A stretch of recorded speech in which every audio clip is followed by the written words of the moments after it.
when the narcissist can't control you anymore because you have realized who they are, you have seen behind the mask, you have seen through it, you have heard all the lies, their actions don't meet their words, and it's just a continual cyclic process. Continually the same old thing. There's no answers, there's no growth in the relationship, there's no change, there's no advancement. They just want to keep everything the way it is, which is in disarray, and there's no fulfillment. There's no blessing, there's no abundance. So they just keep you in stasis, really. And that's what the narcissist does when they come into your life. It's because you have this bright light and you're meant to do much, much more in the world. But a lot of times you don't realize it until after you've woken to narcissism. And you awaken through all of the trauma and betrayal that they cause in your life. It's very disheartening. So there's 4 things that they will do because they can't control you in the relationship. Now they have to try to get you back, and they use the outside environment to do that, or to at least control you from the outside. So the first thing they will do is to run a smear campaign on you. So they will never accept the fact that they don't have control over you. They will never, ever act that way, tell anybody, or show it if it's up to them. They'll do whatever it takes to find another way to controlling you, to demean you, to ruin your reputation, and that's what they do. They might even intentionally expose sensitive, private information you've given them. Because you were in a love partner relationship, you like to tell all to your love partner, knowing you can trust them. And when it comes to the narcissist, they're grimy, and they will do anything to win. They are no class type of individuals. They may let out some of this information intentionally that's sensitive, maybe something you told them you weren't happy about in the past, or maybe you learned from it, or it was something that happened to you that was embarrassing, or whatever. They will let this out, and because they believe whatever they want to believe, they will make this believable. They believe their own lies, and they seem genuine when they're telling them, especially when it's in time where they don't have supply, or they're trying to garner supply. They're going to be in fight or flight for real, so they're going to, in their head, really believe it. So they'll seem, while they're telling these stories, that they're worried about you or concerned about you, that they can't believe or shocked you would do something like that, and they will play it so that it looks believable. The second thing, and this is during the smear campaign, they will start to implement playing the victim. They will start to play the victim, act like you're the one that caused the whole issue to begin with, the breakup. And they'll pretend that maybe you went crazy, causing people to feel some kind of way about it. Sympathy for them. Sympathy for feeling like they were being wronged and they tried to make the situation right. It gives them also narcissistic supply when they do this. So it's kind of like through the sympathy and the empathy that they get from others, while they're playing the victim, they're getting narcissistic supply. They're killing 2 birds with 1 stone because they're also smearing your name. The third thing they will do is, well, they refuse to ever admit that they don't have power over you. So they refuse to take no for an answer, which means they have to be more aggressive. So they become more of a bully.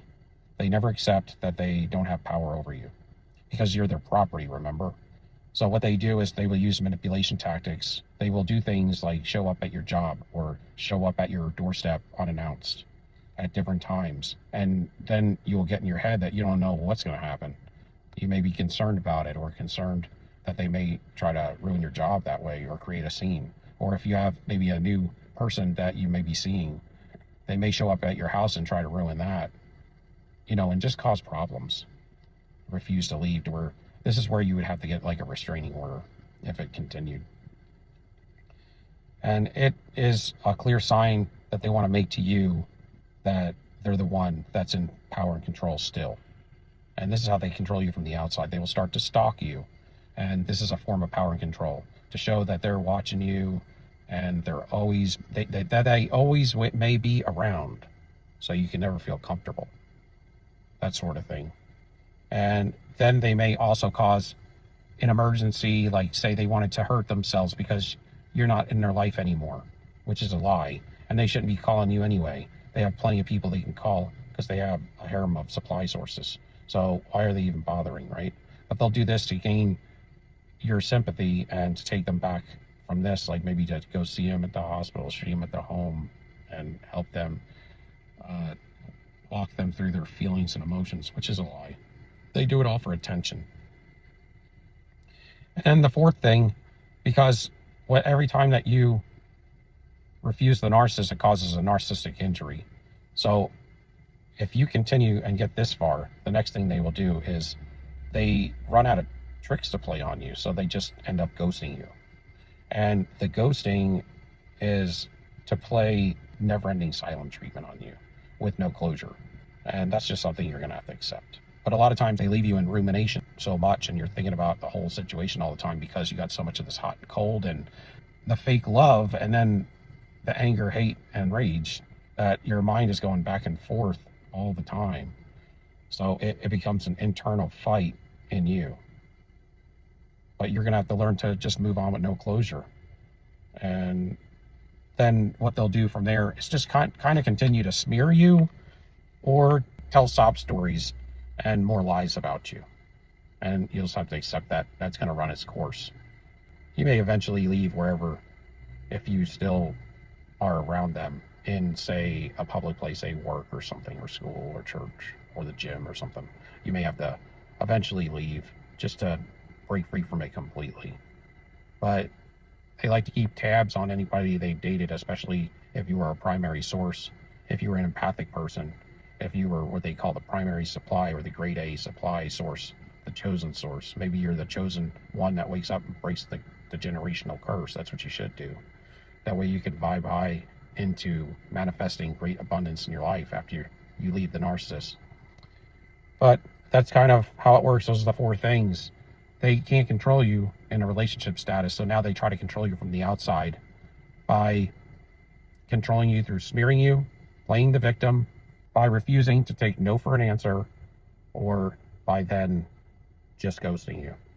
And sometimes what they will do, if they have a group of people they can work with, if they have a lot of flying monkeys and stuff, they may try to work on then your foundations, which are things that keep you strong without them in your independence, which would be, they may try to affect your work, your personal relationships, and your financial situations, and then situations with the law, if they can. They're that bad. They're crappy people. And the best thing you could do is run and never look back, because they're garbage. Thank you for watching. Until next time.